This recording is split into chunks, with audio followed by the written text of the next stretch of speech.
லேவியராகமம் புஸ்தகம் 27வது அதிகாரம் 30வது வசனத்தை வாசித்து ஆரம்பிக்கிறோம். பக்கம் 165. லேவியராகமம் 27:30.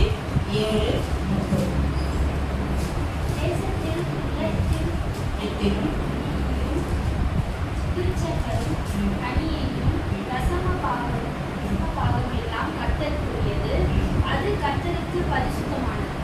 ரெண்டு விஷயம் போட்டு பாருங்க. எல்லாத்துலேயும் தசமபாகம். தசமபாகம்னா உங்களுக்கு தெரியும், ஃபர்ஸ்ட் நம்மளுக்கு வர எல்லா விளைவுகளும் ஃபர்ஸ்ட். அதை ஞாபகம் வச்சுங்க. ஃபர்ஸ்ட் முதல் அப்படிங்கிறத ஞாபகம் வச்சுங்க.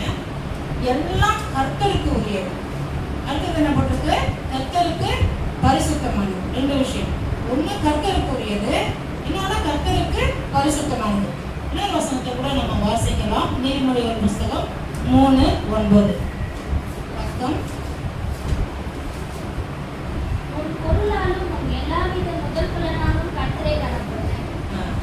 இங்க என்ன போட்டிருக்கு? மறுபடியும் வாசிங்க. முதல் படம். அதுதான் நான் சொன்னேன். அவங்க வாசிச்சவங்க தசம பாகம் முதல் படம். அப்போ முதல்ல வர்றது, அது பிள்ளைகளா இருந்தாலும் அது விளைந்து வர்ற பொருட்களா இருந்தாலும் எதுவாக இருந்தாலும் முதல்ங்கிறது அதுதான் இன்னைக்கு பார்ப்போம். முதல் படம். அதுதான் இன்னைக்கு பிரசங்கத்தோட தலைப்பு. அப்போ முதல்ங்கிறது கர்த்தருக்கு உரியது, கர்த்தருக்கு பரிசுத்தமானது. இதை நம்ம ஞாபகம் வச்சுக்கணும். சென்ற பகுதியில் நம்ம என்ன பார்த்தோம்? நம்ம தேவன் ஈலோயும் நம்மளை சிருஷ்டித்தவர். அவர் யாவே நம்மோடு கூட இருக்கிற உடன்படிக்கையின் தேவன்.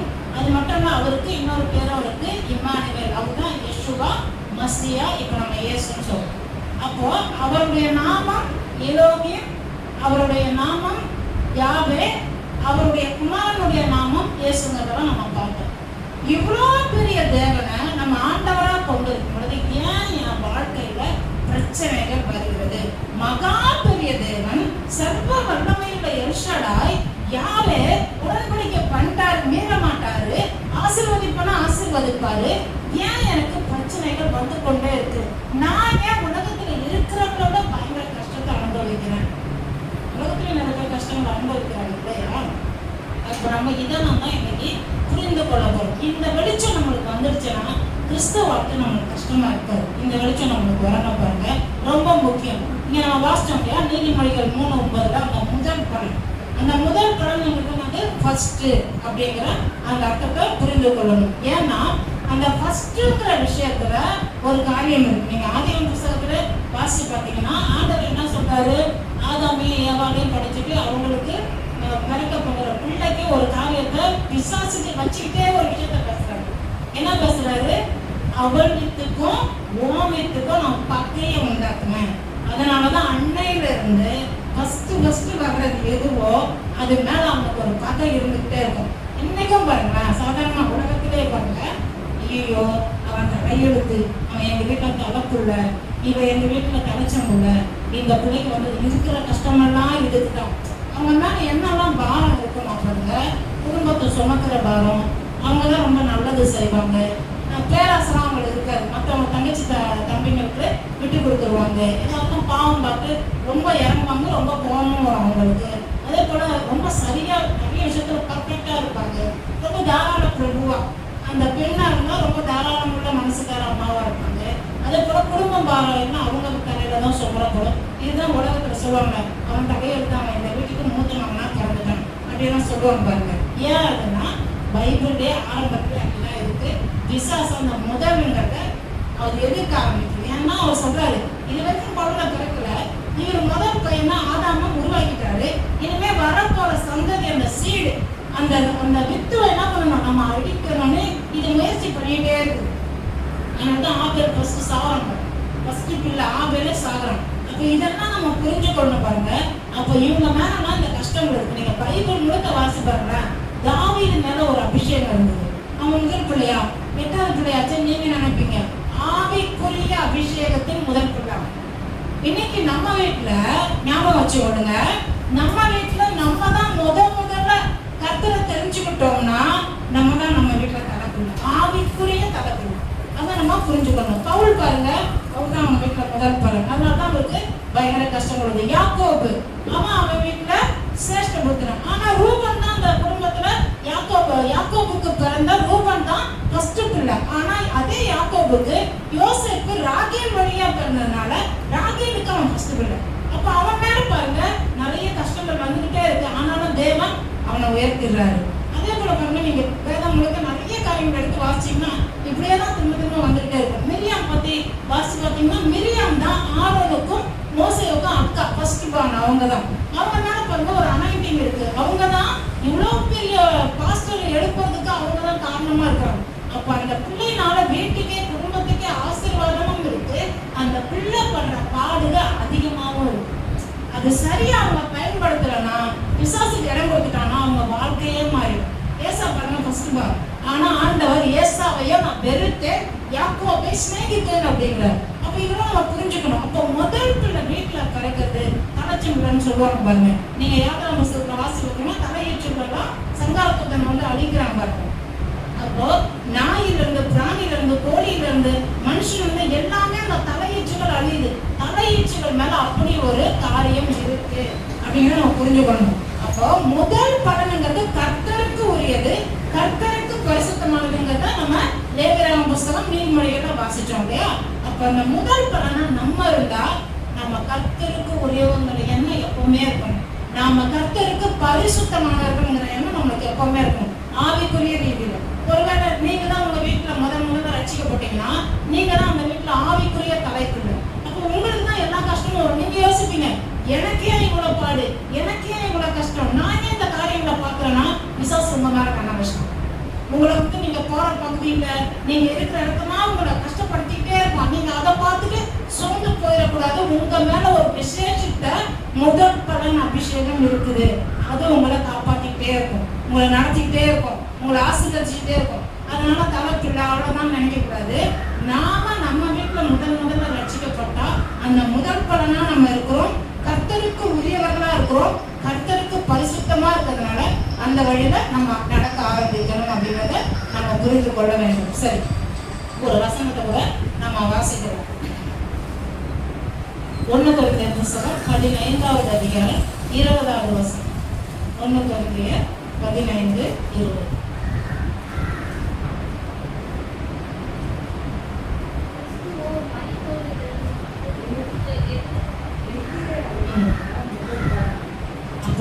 அவர் என்ன, அவர் பேர் என்ன கொடுக்கும்? முதல் பலன். கிறிஸ்துவே முதல் பலன். ஏன்னா அவங்க மரியாதைக்கு பிறந்த முதல் பிள்ளை இல்லையா? அப்ப நம்ம இதை தெரிஞ்சுக்கொள்ளணும். அவரும் அந்த பாடுகள்ல போறார். அவர் இயேசு கடவுளுங்கிறதுனால அவர் இப்படி கையை நீட்டதான் எதுவுமே மேஜிக்லாம் நடக்கல. நம்மளை போல பாடுள்ள மனுஷனை தான் அவர் வாழ்ந்தார். நம்மளை போலவே ஒரு சாதாரண மனுஷன் போல வாழ்ந்தாரு. அதே சமயத்துல அந்த முதல் பலன் மேல ஒரு அபிஷேகம் பார்த்தீங்களா, அதுதான் அவரை வல்லமையுள்ள காரியங்களை செய்ய வச்சது. அப்ப நம்ம மேல ஒரு அபிஷேகம் இருக்குன்னா நாமும் கையை நீட்டினா அந்த இடத்துல சுகம் உண்டாகும். நாம கையை நீட்டினா பேய் ஓடும். நாம ஒரு இடத்துல போய் பேசினா அங்க காரியங்கள் வேற மாதிரி மாறும். நாம ஒரு வீட்டுல நம்ம காலை எடுத்து வச்சா அங்க சண்டை போட்டு வீட்டுல ஒரு சமாதானம் உண்டாகும். சில பிசாசம் தெரிய இருந்துச்சு வச்சுக்கன்னு வச்சுங்களேன், அது நம்மளை பார்த்து எதிர்க்கும், நம்மளை ஏற்றுக்கிட்டே இருக்கும். அது வேற காரியம். ஆனா நாம போகும் இடமெல்லாம் நாம தேவ பிரசன்னத்தை சுமந்து கொண்டு ஒரு அபிஷேகத்துல நடந்துகிட்டே இருக்கிறோங்கிறது நமக்கு புரியணும். அப்ப அதனால எனக்கு மட்டும் ஏன், இவங்களுக்குலாம் இல்லாத கஷ்டம் எனக்கு மட்டும் ஏன் வருது? அவங்க வந்து கர்த்தருக்கு பரிசுத்தம்னு புரியல, கர்த்தருக்கு உரியதுன்னு புரியல. அதனால அவங்க அந்த பாதையில நடக்கல.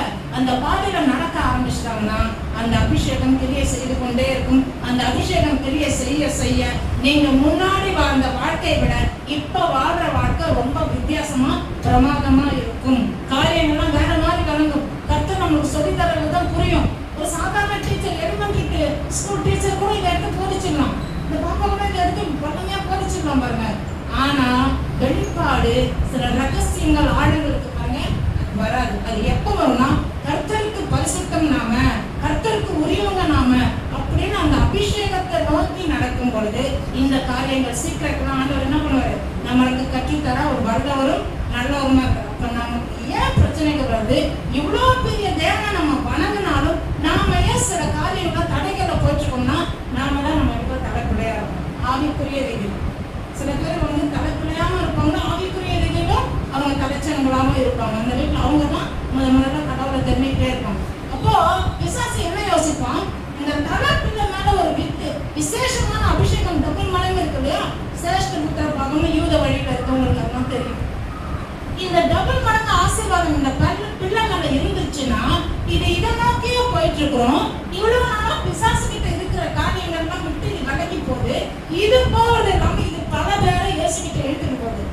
அப்படிங்கிற கோபத்தை நம்ம என்ன பண்றோம்? நம்மளுக்கு தான் எல்லா பிரச்சனையும் கொண்டு வரோம். அப்ப நாம இதை புரிந்து கொண்டு நான் இதுலதான் நடப்பேன், இதன்படிதான் கேட்பேன், ஆண்டவர் சொல்றதான் கேட்டு அதை தான் ஃபாலோ பண்ணுவேன், ஆண்டவருடைய சமூகத்துல உட்காருவேன், ஜெபிப்பேன், துதிப்பேன், ஆராதிப்பேன், கர்த்தருடைய வார்த்தையை மற்றவங்களுக்கு சொல்லுவேன். இதுல சில கஷ்டங்கள் இருந்தாலும் அதேக நன்மை இருக்குது, ரொம்ப அதிகமான ஆசீர்வாதம் எனக்கு ஆண்டவர் வச்சிருக்காரு அப்படின்னு வழி காட்டும் பொழுது நாம எவ்வளவு ஸ்ட்ரகிள் பண்ணுவோம் தெரியுங்களா? ஃபர்ஸ்ட் பானா இருந்துட்டு நம்மளுக்கு அடுத்து வர சந்ததி தலைமுறை அவ்வளவு ஸ்ட்ரகிள் பண்ணாரு.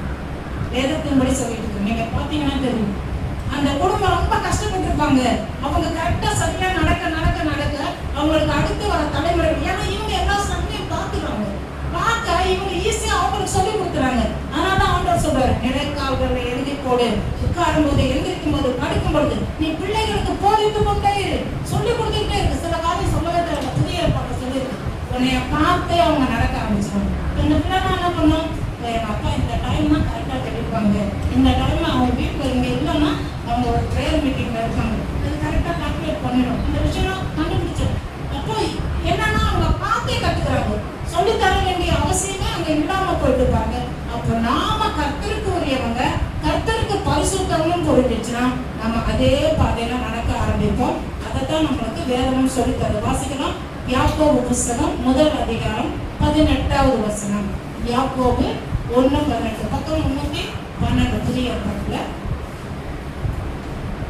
யாக்கோபு 1:18. அவர் சிக்கல் கொண்டு நம்முடைய சிருஷ்டிகளில் நாம் உத்தரவானவர்களுக்கு நம்மை சத்திய வசனத்தினாலே ஜெனித்தார். அப்போ நாம் முதல் பலன் அவருக்கு. நம்ம என்ன நினைச்சிருவோம்? ஐயோ அவங்க மட்டும் ஸ்பெஷல், இந்த சிஸ்டர் மட்டும் ஸ்பெஷல், பிரதர் மட்டும் ஸ்பெஷல். இல்ல, நாம் முதல் பலன் ஆவதற்கு இது எல்லாரும் குறிச்சமா சொல்லுது. இதெல்லாம் நம்ம கவனிக்கணும் பாருங்க. ஏன்னா இந்த யாக்கோபு புஸ்தகம் 12 கோத்திரங்களுக்கு எழுதுறாரு. ஆனா அவர் அந்த புக்கோட ஆரம்பம் என்ன, எப்படி ஆரம்பிக்குது? அப்போஸ்தலனாகிய யாக்கோபு யூதர்களுக்கு மாத்திரம் எழுதுனதுன்னு இல்ல, கிரேக்கர்களுக்கு மாத்திரம் எழுதுனதுல பொதுவான நிருபம் எல்லாருக்கும் தான் எழுதுறாரு, நம்மளுக்கும் தான் எழுதியிருக்காரு. அப்போ நாம் முதற் பலன்கள் ஆவதற்கு, ஏன் நாம முதற் பலன்? முதற் பலனாகி இயேசு கிறிஸ்து முதல்ல வாசிச்சோம் இல்லையா? அப்போ முதற் பலனாக இயேசு கிறிஸ்து நம்மளுக்காக எல்லாத்தையும் அவருடைய அடிச்சுவடுகளை பின்பற்றி போனோம், வச்சுட்டாரு, நடந்துட்டாரு. இப்போ நம்மளுக்கு ஈஸி பண்ணிட்டாரு. ஒரு குடும்பத்துல அந்த தலைப்புள்ள ஒரு சில காரியங்கள் கஷ்டங்கள்லாம் பட்டுருச்சுன்னா அடுத்து வரவங்களுக்கு அவ்வளவு கஷ்டம் இருக்காது பாருங்க, அதுக்கு அடுத்து வரவங்களுக்கு அவ்வளவு கஷ்டம் இருக்காது. அந்த பாதையை புரிஞ்சுட்டு நடக்க ஆரம்பிப்போம். அப்போ இயேசு கிறிஸ்து நம்முடைய பிரதான கஷ்டங்களை, சிறுவையில அறையப்படுறது, ஆணையை வாங்குறது, முழுக்கையிடம் சூட்டிக் கொள்றது, ஈட்டியை விழாவில் எடுத்துக்கொள்றது, எல்லாமே அவர் வாங்கிட்டாரு. இன்னைக்கு நாம போய் ஈட்டியில குத்துவாங்கல்ல, நாம போய் முழுக்கையிடம் தலையில சூட்டிக்கொள்ள, நம்மளை தூக்கி சிறுவையில தொங்க போடல. ஆனா அதுக்கு ஈக்குவலா சில காரியங்கள்லாம் நம்ம கஷ்டங்கள் பண்றோம். அதுலயும் நம்மளுக்கு அவர் உதவி செய்ய வல்லவரும் நல்லவருமா இருக்கிறாருங்கிறத நம்ம புரிந்து கொள்ளணும். அப்ப நாமும் முதல் பலன். இந்த எண்ணம் வந்துருச்சுன்னா, அப்பா நான் முதல் பலன், எனக்கு செம்ம ஆசீர்வாதம் இருக்கு, ஆண்டவரெல்லாம் டவுட்டெல்லாம் எனக்கு தருவாரு. போன வாட்டி பார்த்தவங்க ஞாயிற்றுக்கிழமை என்ன பண்ணோம்? பெஞ்சமினுக்கு 5 மடங்கு கொடுக்குறாங்க. அப்போ நம்மளுக்கு இத்தனை மடங்கு ஆசீர்வாதம் இருக்குன்னா கர்த்தருக்கு உரியதுங்கிறதா நடக்கிறோமா? கர்த்தருக்கு நம்ம பரிசுத்தங்கிறத நம்ம நடக்கிறோமா? இது ரொம்ப முக்கியம். இப்படி நாம நடக்கும்போது நம்ம எப்படி வாழணும்னு ஆண்டவர் சொல்லி தர்றார். ரோமர் 11:16 வாசிக்கலாம். ரோமர் 11வது அதிகாரம் 16வது வசனம். மேலும் முதல் பலனாகிய மாவானது பரிசுத்தமாய் இருந்தால் முழுவதும் பரிசுத்தமாயிருக்கும், வேறானது பரிசுத்தமாய் இருந்தால் இடைகளும் பரிசுத்தமாய் இருக்கும். இப்ப பாருங்க, ஒரு வீட்டுல சொல்லுவாங்கல்ல, இவர் பண்ற ஜாப்பம் தான் இந்த குடும்பமே தப்பிச்சுக்கிறாங்க. அப்போ அந்த ஃபர்ஸ்ட்ங்கிறது ஒழுங்கா பரிசுத்தமா சரியான வழியில நடக்க மத்ததான் ஒழுங்கா இருக்கும். அதை பார்த்தே கத்துக்கும். அந்த என்ன சொல்லுவாங்க, முதல் கோணம் முற்றும் கோணம். இது பேச சரியில்லை, இது போறதே இப்படி இருக்கு, எல்லாம் தான் கோணையா போகுது சொல்லுவாங்கல்ல, நீயே சரியில்லை, வீடே அப்படிதான் இருக்கும் அப்படின்னு சொல்லுவாங்க. அப்போ அந்த முதல் அந்த வசனத்தை என்ன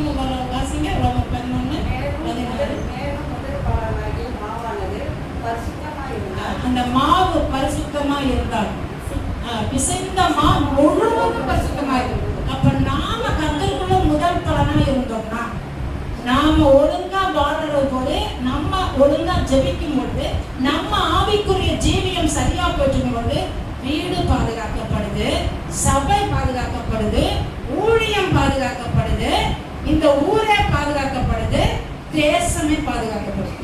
இதெல்லாம் முக்கியம் பாருங்க. ஒரு மனுஷனுக்காக தேசத்தை ஆண்டவர் பாதுகாக்கலாம் நம்ம யோசிக்க கூடாது. ஒரே ஒரு யோசேப்புக்காக எகிப்து தேசம் முழுவதும் ஆசீர்வாதித்தாரு. வேற எங்கேயுமாமோ இல்லை வர்றவங்களுக்கும் ஆசீர்வாதத்தை அவன் வழியா வச்சிருக்காங்க. யோசிப்பாங்க. அப்போ ஒரு நபர் ஒழுங்கா பரிசுத்தமா கர்த்தருக்கு உரியவன் நான், கர்த்தருக்கு உரியவன் நான் கர்த்தருக்கு பரிசுத்தம் அப்படி வாழ ஆரம்பிச்சுட்டோம்னா இந்த ஆசீர்வாதம் அற்புதமா நடக்க ஆரம்பிக்கும். இந்த ஆசீர்வாதம் நிச்சயமாக நம்ம வாழ்க்கையில வரும், நம்ம குடும்பத்துல வரும். இது நிறைய பேருக்கு இன்னைக்கு தெரியல பாருங்க. கிறிஸ்தவனா ஜாலியா இருக்கலாம், ஆண்டவர்கிட்ட தப்பு பண்ணிட்டு போயிட்டு மன்னிப்புனா மன்னிச்சுட்டே இருப்பாரு. அப்படி இல்லை பாருங்க. ஆண்டவர் வந்து ஒரு ஸ்திரீ வரா வந்து, ஆண்டவர் நீங்க எப்படி தண்டனை கொடுக்க போறீங்கன்னு அழுதுகிட்டே கேட்கிறான். நம்ம கேட்கும் போது ஆண்டவர் என்ன சொல்றாரு, அவங்களால தண்டிக்கல, தகுதியே கிடையாது, நான் தான் கடவுள், உன்னை தண்டிக்க எனக்கு மட்டும்தான் தகுதி இருக்குன்னு சொல்லல, நானும் உன்னை தண்டிக்கல, விடுதலை ஆக்குறேன், நீ போன்னு சொல்லிட்டு உன் இஷ்டம் போல வாழ்க்கணும்னு சொல்லல, இனி பாவம் செய்யாதேன்னு சொல்ற. பாருங்க, ஆண்டவர்கிட்ட வந்தா மன்னிப்பு கொடுத்துட்டு எப்படி நடக்கணும்னு சொல்லித்தரார். இப்படி நாம நடக்கும் பொழுது முதல் பலனா மட்டும் இல்ல, கர்த்தருக்கு உரியவங்களா மட்டும் இல்ல, கர்த்தருக்கு பரிசுத்தமா மட்டும் இல்ல, அந்த முதல் பலனால வச்சிருக்கிற ஒரு அபிஷேகம் இருக்கு பாருங்க. அந்த பிசைந்த மாவு முழுவதும் பரிசுத்தமா இருக்கும். வேறானது பரிசுத்தமா இருந்தால் நமக்குள்ள வேறு போல உள்ள மறைஞ்சிருக்கிறாரு இயேசு கிறிஸ்து. அவர் பரிசுத்தர். அவர் நமக்குள்ள இருக்கிறனால தான் நம்ம பரிசுத்தம். சின்ன வயசுல நம்ம நிறைய தப்பு பண்ணியிருக்கோம், அதெல்லாம் கர்த்தர் கணக்குல எடுத்துக்கல. ஆனா ஆண்டவர்கிட்ட வந்துட்டு ஆண்டவருடைய பிள்ளையா மாறிட்டு ஞானஸ்நானம் எடுத்துட்டு நம்ம வேத வசனங்களை வாசிக்க ஒழுங்கா சபைக்கு வந்துட்டு இருக்கும் பொழுது கண்ட காரியங்களை நம்ம கண்ணு போகக்கூடாது, எல்லாத்தையும் நம்ம பரிசுத்தப்படுத்தணும். இதெல்லாம் ரொம்ப முக்கியமா இருக்கு. எல்லாவற்றையும் நம்ம ஜெயிக்கிறவங்களா இருக்கும். இந்த ஒரு காரியத்தை மனதில் வச்சு ஒரு சின்ன ஜபத்தை நம்ம செய்ய போகிறோம். நம்ம இன்னும் முடிவுக்கு வரல, இன்னொரு வசனம் கூட இருக்கு. அதுக்கு முன்பாக உங்க மனசுல எந்த காரியத்தினா நீங்க இந்த விஷயத்துல நான் சரியில்லை, நான் மாறணும்னு விரும்புறேன், என் குடும்பத்துல இந்த காரியம் சரியில்லை, அதுல எனக்கு ஒரு விடுதலை வேணும் அப்படின்னு நீங்க நினைச்சீங்கன்னா வேதவசனம் தெளிவா சொல்லுது, ஞானஸ்நானம் எடுத்தாதான் நீதிமான் சொல்லுது. கர்த்தரை விசுவாசிக்கிற எவனும், ஆண்டவராகிய இயேசு கிறிஸ்துவை நம்புகிற எவனும் நீதிமான் வசனம் சொல்லுது. அதனாலதான் ஆண்டவர் போற இடத்துலாம் பாருங்க, இந்த நீதிமானுக்கு ரட்சிப்பு வருது, இந்த வீட்டுல ரட்சிப்பு வருது, இவன் என்ன தெரிஞ்சுக்கிட்டான், நான் யாருன்னு புரிஞ்சுக்கிட்டான், என்கிட்ட இவன் பார்க்கணும் அப்படின்னு ஒரு காரியத்தையும் அவரு அவங்க விசுவாசத்தை பார்க்கிறாரு. அவங்க விசுவாசத்தை பார்த்து அவங்களால அந்த குடும்பமே ரட்சிக்கப்படும்படி ஆண்டவர் அங்க ஆசீர்வாதத்தை கொடுக்கிறார். அன்பு வரைக்குமான நல்ல பிதாவே, இது இந்த வேலையை இப்போது யூடியூப் வழியாக கூட பார்த்து கொண்டிருக்கிறேன் எங்கள் சபையில் இருக்கிற ஒவ்வொரு பிள்ளையும் இந்த கரத்தில் ஒப்புக்கொடுக்கிறேன். எங்கள் குடும்பங்களிலே இதுவரைக்கும் எப்பேற்பட்ட காரியங்கள், எப்பேற்பட்ட பாவங்கள், சாபங்கள், தலைமுறைக்கான சாபங்கள் இருந்தாலும் எல்லாவற்றையும் இயேசுவின் நாமத்தினாலே முறித்து போட்டீங்க என்பதை நாங்கள் நம்புகிறோம், விசுவாசிக்கிறோம். இயேசு கிறிஸ்துவின் நாமத்தினாலே இப்பொழுது கூட நாங்கள் ஜெயம் எடுக்கும்படிக்கு இனி எங்களுக்கும் பாவத்திற்கும் சம்பந்தம் இல்லை என்று அந்த பழைய உடன்படிக்கை முறித்து கொடுக்கிறோம். ஆண்டவரே, பிசாசின் பிடியிலே நாங்கள் அடிமைகளாக இருந்த காலத்திலே ஒருவேளை நாங்கள் பாவம் செய்திருக்கலாம், சாபமான வழியில் நடந்திருக்கலாம், அக்கிரமங்கள் மீறுதல்கள் எங்களுக்குள்ளே இருந்திருக்கலாம். ஆனால் இனி நான் அல்ல, கிறிஸ்துவே எனக்குள் பிழைத்திருப்பதால் அந்த பழைய காரியங்களுக்கும் எங்களுக்கும் சம்பந்தம் கிடையாது. இயேசுவின் நாமத்தினாலே அப்படிப்பட்ட கிரியைகள், அப்படிப்பட்ட உடன்படிக்கைகளை இந்த நிமிஷமே இப்பொழுதே இயேசுவின் நாமத்தினாலே நான் முறித்து போடுகிறேன். இவர்கள் மீது தெய்வீக ஆசீர்வாதம் உண்டாகட்டும். எங்கள் குடும்பங்களின் மீது இயேசுவின் நாமத்தினாலே தெய்வீக பாதுகாப்பு உண்டாகட்டும். ஆண்டவரே, நன்றி செலுத்துகிறேன். நீர் அப்படியே செய்ததற்காக நன்றி ஆண்டவரே. நம்ம இந்த ஜபத்தெல்லாம் செய்யணும் பாருங்க, அடிக்கடி செய்யுங்க. ஜபத்தில் யாருக்கெல்லாம் நீங்க ஜபிக்கிறீங்களோ இந்த ஜபம்லாம் செய்ய வேண்டியது அவசியமா இருக்குது. சரிங்க, நான் முதல் பலனு நான் சில கஷ்டங்கள்லாம் அனுபவிச்சு தான் ஆகணும். ஆனாலும் எனக்கு பெரிய ஆசீர்வாதம் இருக்கு. இதுக்காக நான் இப்படிலாம் வாழணும், பரிசுத்தமா வாழணும், இதெல்லாம் இருக்கு. பரிசுத்தமா என்னது? ஐயோ எப்படி இதுல பரிசுத்தம், கர்த்தர் என்ன சொல்றாரோ அதுக்கு கீழ்ப்படியறது தான் பரிசுத்தம். நம்ம என்ன நினைச்சுக்கிறோம், நல்லா குளிச்சுட்டு நல்லா ட்ரெஸ் பண்ணி சூப்பரா வந்து உட்கார்ந்தா அது பரிசுத்தம். அப்ப இங்க இது எப்படி பரிசுத்தம்? அவன் இருதயம்.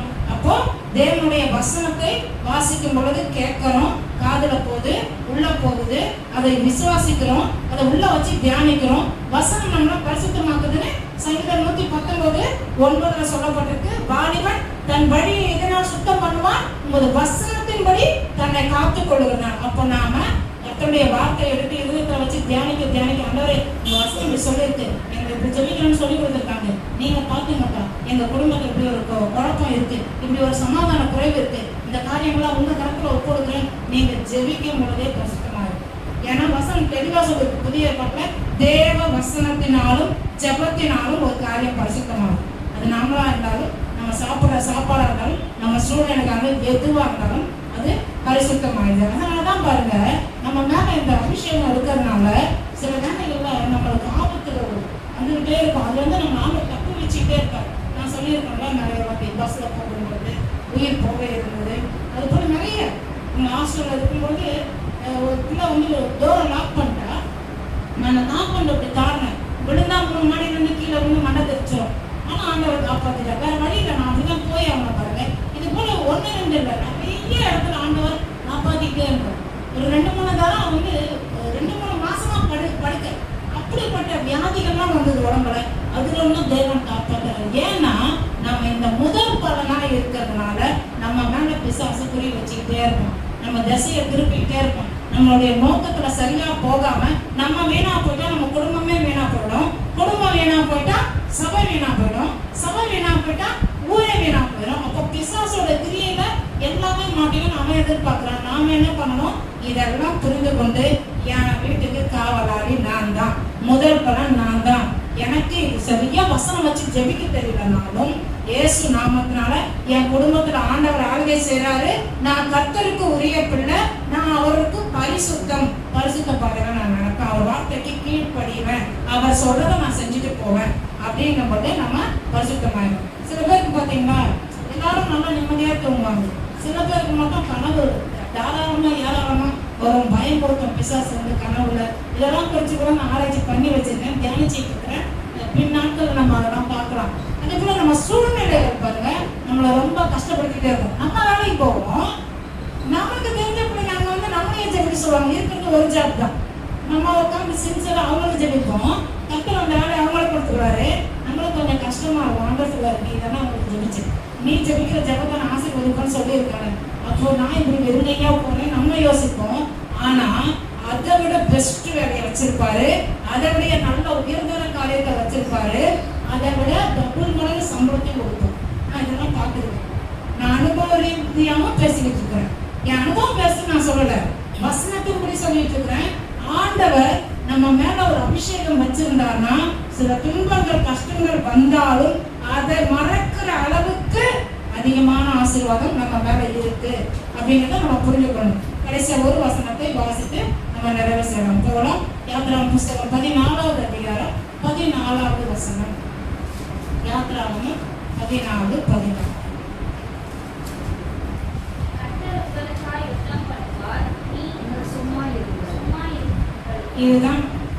இதுதான் விஷயம். நம்ம இதை தான் செய்ய மாட்டோம் நிறைய வாட்டி. நம்மளை யாராவது காயப்படுத்திட்டாங்கன்னா நேராக போய் சட்டையை பிடிச்சிடும். அந்த மாதிரி ஃபர்ஸ்ட் ஸ்டார்டிங்கில் கிறிஸ்துவை பற்றி கொஞ்சமாக தான் தெரியும், பெருசாக ஜபாலாம் தெரியாது. அப்போ என்ன பண்ணுறோம், நேரம் போய் அப்படி சொல்லி அம்மா என்னை பற்றி அப்படின்னு கேட்குறோம் போய். அதுக்கப்புறம் எனக்கு ஆண்டவர் சொல்லி கொடுத்தாரு பாருங்க, அப்படிலாம் போய் நீ கேட்கக்கூடாது, அமைதியாக பயம் மூடிட்டு ஜெபம் பண்ணு, நான் பார்த்துக்கிறேன், நான் யுத்தம் பண்ணுவேன் உனக்காக. நீங்கள் யுத்தம் பண்ணுறதுக்கு அப்படி நான் இருக்கு, எனக்கு ஒரு வல்லமையே இல்லையே, நான் வந்து ஒரு டேலண்டா இல்லாம சும்மா ஒரு என்னது வெத்து வேட்டா இருக்கணுமா அப்படிங்கிற மாதிரி எனக்கு தோணுச்சு பாருங்க. எங்க பேருக்கு அப்படி தோணும், கர்த்தரே எல்லாம் செய்யறதுக்கு நான் எதுக்கு இருக்கேன் அப்படின்னு தோணும். ஆனா அப்படி இல்லை. அது நாம ஒரு விஷயத்த கையில எடுத்தா அது செய்ய மாட்டோம். அதுதான் வசனம். இந்த வசனத்தை எப்படி நம்ம மொழிபெயர்த்து இருக்காங்க, ஈஸி இங்கிலீஷ்லயும் பிபி அதுல எப்படி போட்டிருக்காங்கன்னா, யுத்தத்தை அவரே ஆரம்பிப்பார், மேக் வார் ஃபார் யூன்னு இருக்கு.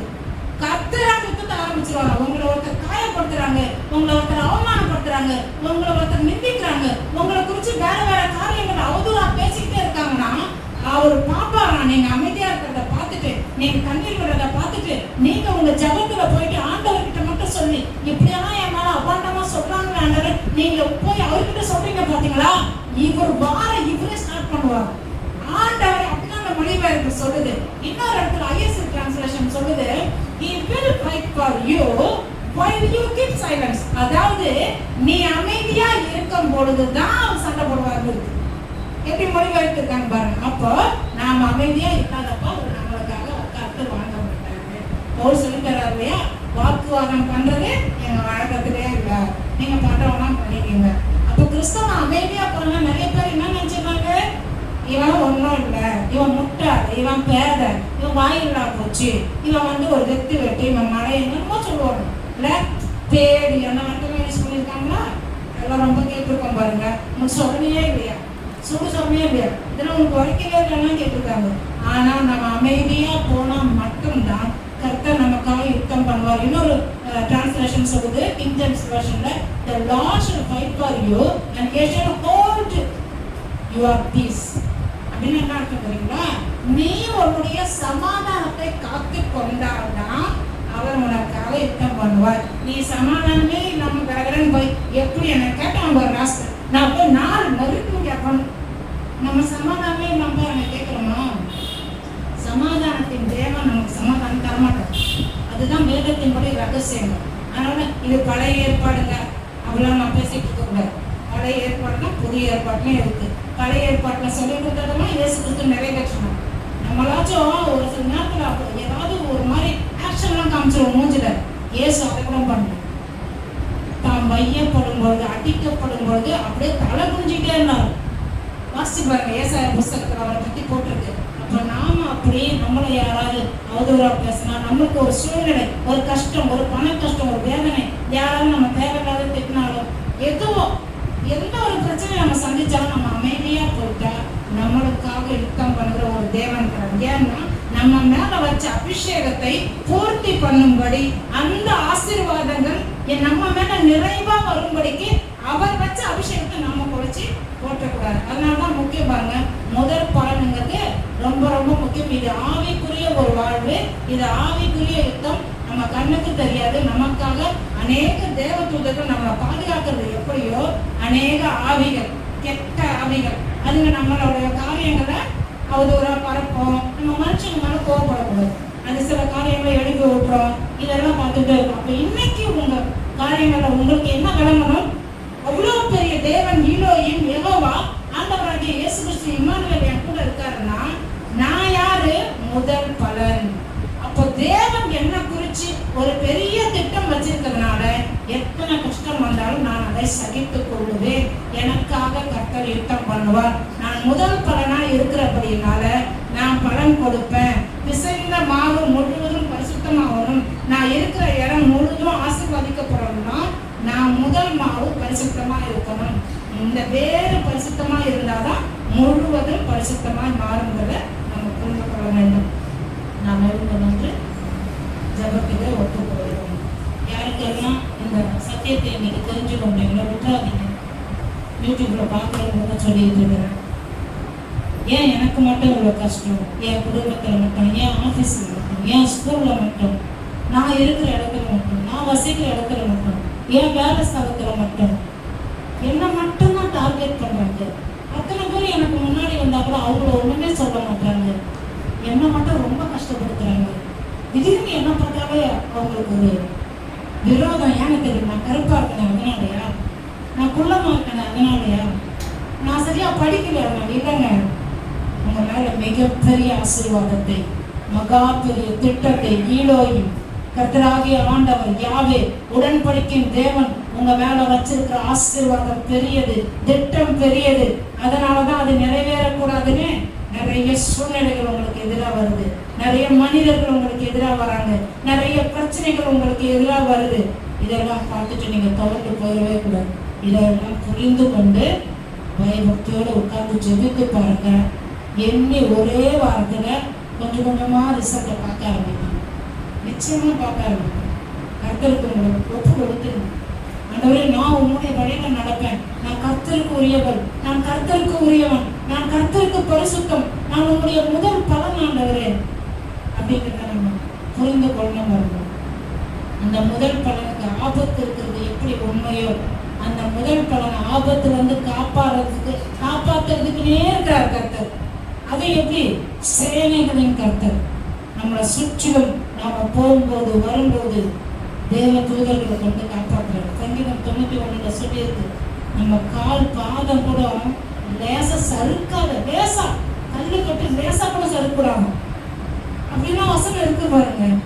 அப்படிதான் நம்மளை நடத்துறாங்க. எல்லாவற்றிலும் எல்லா பாதுகாப்பும் தராது, குறைவு இல்லாமல் நம்மளை போஷிக்கிறாரு.